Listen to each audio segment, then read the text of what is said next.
everybody, and welcome to another edition of the RotoBaller Radio YouTube series. I'm your host, Anthony Aniano, as we continue to prepare for our upcoming 2021 fantasy baseball season. Guys, don't forget, head over to rotoballer.com and check out everything we have there. Besides the baseball, we have NFL, NBA, MMA, PGA, NASCAR, esports, DFS, or season long. Whatever you're looking for, rotoballer.com has you covered. And guys, the MLB draft package, the premium package is out. It includes the draft guide, DFS lineup optimizers, ranked sortable ranking sheets, printable ranking sheets, whatever you're looking for. Rotoballer.com, the place to be. And sign up for that MLB premium package using the promotional code ACES, letting them know that Anthony Aniano, Pocket Aces himself, has sent you. All right, everybody, we're going to continue today with our ADP series. We broke down the first base position, looked at some late round values there, maybe some overrated players early in the draft. And right now, we'll take a look at the second base position. And my first player, somebody actually I broke down last year as well and kind of came true. So I'm going to stick with it because I still don't love his ADP, and that's Keston Hiura of the Milwaukee Brewers, okay? Going to transition to first base, it seems, this year with the Brewers signing of Colton Wong, 24 years old. And we use the NFBC current ADP. Currently has him as the fifth second baseman off the board. Overall ADP of about 68. 12-team league, you're looking at round 5, round 6. And I say no, thank you, unless I am in a desperation search for power at that point. Now, RotoBaller even has him ranked as the number 4 second baseman, 60th overall player in the RotoBaller rankings. Now, let's just take a look at the small sample that 2020 was. Now, in 217 at-bats, yeah, power was there. 13 homers, 32 RBIs. He stole 3 bases. But a complete drag on your batting average with a 212 batting average and an even bigger draft in the on-base percentage league of 297. Now, sometimes you got a guy who could draw a ton of walks, and in an OBP league, you don't care about the batting average. Okay, Keston Hiura was a drag in both categories. Struck out last season 34.6% of the time. If you've watched any of my videos, you know those are just players I try to avoid. And the gap between his strikeout percentage and his walk rate is almost 30%. Struck out, let's round it, 35%. Walk rate was 6.5, rounded to 7%. I mean, that's just too far. I want it here. I don't want it there. Not going to go for me there. Weighted runs created, second lowest of all the players I'm going to mention today at second base. It was only 87. Really didn't even hit the ball that hard last year. Only 29% of the time, the second lowest on this list. So it was an inconsistent hard hit rate, didn't create runs, struck out a ton, didn't walk enough, hit the occasional bomb, and that's all he gave you. And yet we're seeing him go round 5, round 6 for the power, combo speed, upside potentially, but the drag on batting average and batting average and on base percentage is a concern. Now, somebody would say to me, but Anthony, long form, long season, 2019, 348 at bats. He had 19 homers, he had 49 RBIs, stole 9 bases, that's exciting, and he hit 303. And I said it then, and I'll say it again, that 303 was an aberration. Because that 303 in 2019 came with a batting average on balls in play of 402. It was an astronomical number. Hit into a lot of good luck back in 2019. Okay, so when your BABIP is 402, you're going to hit 300. The problem is last season, his BABIP was normal. It was back in a normal range. It was 273.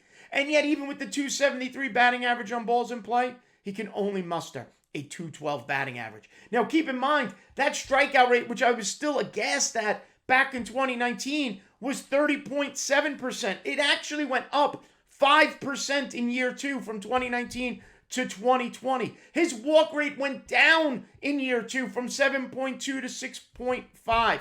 His hard hit rate went down from 44 to 29%. Okay? This is just, the strikeout rate is going to be a disaster. It's going to keep his batting average down. We've done this dance with Rougned Odor 10 years ago, everybody. And then we got sick of his 205 batting average. Okay? If Keston Hiura even hits you 260, you're thrilled with it. And ATC's projections have him at a 253 batting average, 11 stolen bases, and 30 home runs. Okay, there's 30 home runs in round 5. We're going to find a little bit power a little bit later in the draft there. I'm not dealing with the potential of such a low batting average.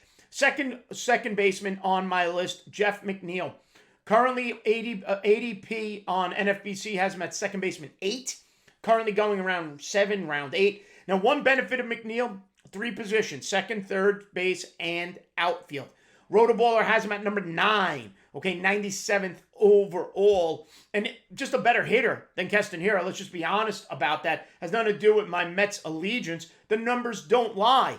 Okay, this is a .319 career hitter. He hit .318 in 2019. He hit .311 in 2020. Now, 23 home runs in that 2019. Only 4 last year. I'm not projecting him for 30. Hiura can have the 30 home runs, but I'll project him at about 20 to 25. He has that type of ability to hit for power when he turns it on. The downside, McNeil doesn't run, okay? The plus side is the 3-position eligibility. And you know what? He hits like a professional. 11.5% K rate, a 9.6% walk rate. They're right there. You're talking about a career 383 on-base percentage if you're in an OBP league. 383 last year in the shortened season, 384 in 2019. 2019, a 13% K rate. Last year, 11.5, it went down. In 2019, his walk rate was 6.2. Last season, it was 9.6. Less strikeouts, more walks. Sign me up. Batting average over 300. On-base percentage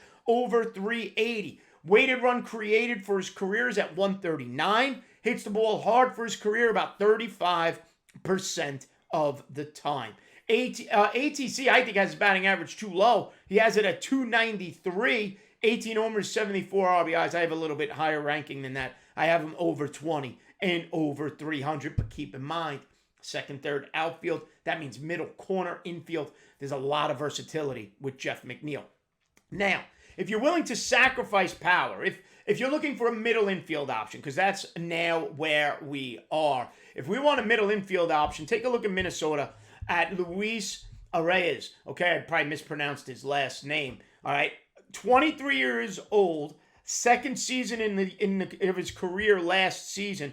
Currently going at overall in the NFBC at number 400. He's second baseman 37. Okay, he's a freebie. He's around 33. I'll be grabbing him in draft, tout, and hold as my middle infield option. RotoBaller has him as second baseman 28, 297. Now, the problem here is he's a one-trick pony in many regards, but it's a one trick that could save you. If you love Keston Hiura in round 5 because of that power-speed combination, then go get the kid from Minnesota where he's currently going late as your middle infield to at least balance out the poor average Keston Hiura can possibly give you. This is a career 331 hitter, okay? 321 last year, okay, and 112 at-bats. In 2019, he hit 334. He had a 399 on-base percentage.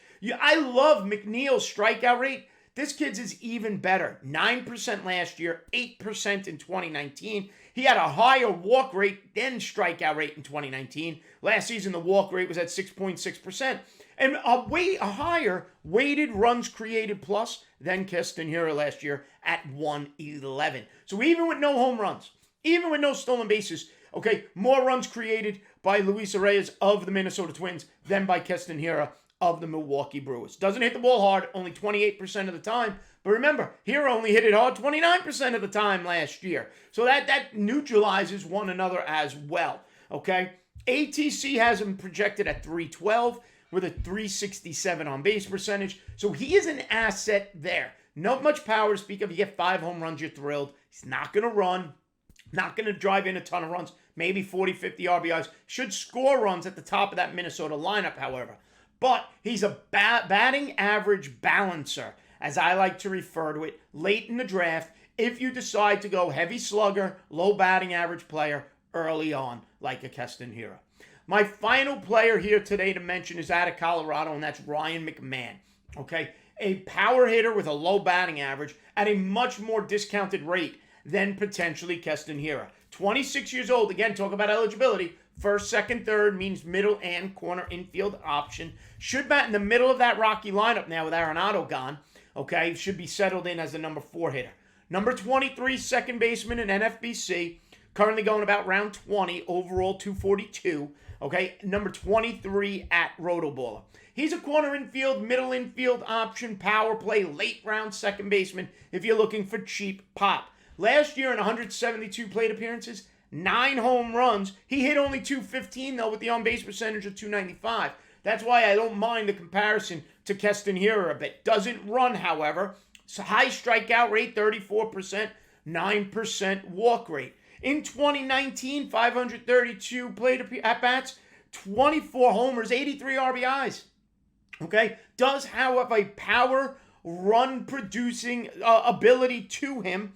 Now, back in 2019, he hit 250, a little more acceptable, 329 on-base percentage. But like Keston Hiura, it's a 30% strikeout rate. It's a little bit higher walk rate. You're looking at about 10% compared to about 6.5 to 7 for Keston Hiura. Gives him a little bit better of an on-base percentage. It's over 300 at least. Career, it's 318. Whereas Hira's on-base percentage was dragged down last year with that 297 on-base percentage. Now, the benefit of McMahon, he hits the ball harder than any other second baseman I've mentioned. For his career, it's at 45.5%. In 2019, it was 44%. Last year, it was 40%.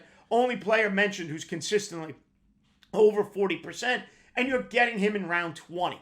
So you're looking at round 5, Keston Hiura. You got pop, potential low batting average, ton of strikeouts. Round 8, Jeff McNeil, 5 positions if you include middle and corner eligibility. Batting average, power, no speed, terrific contact, doesn't strike out, draws enough walks. Luis Arraez of Minnesota, he's a batting average guy. He is your one-trick pony, middle infielder to uplift your team's batting average if you have some guys on your roster who are going to drag it down. And he's that freebie. He's after round 30 because of the one-trick pony status. And then Ryan McMahon, a cheaper power, low batting average source than a Keston Hiura in round 5. And also somebody who is playing all around the infield, first, second, third, middle, and corner. All right, everybody, follow me on Twitter at Aniano of Fantasy. Head over to rotoballer.com and get that MLB premium package. Save yourself some money using the promo code ACES. Okay, stay right here on the RotoBaller YouTube channel for all the great content as well, including my first base and shortstop ADP analysis. Stay smart, stay safe, and we'll see you next time on rotoballer.com.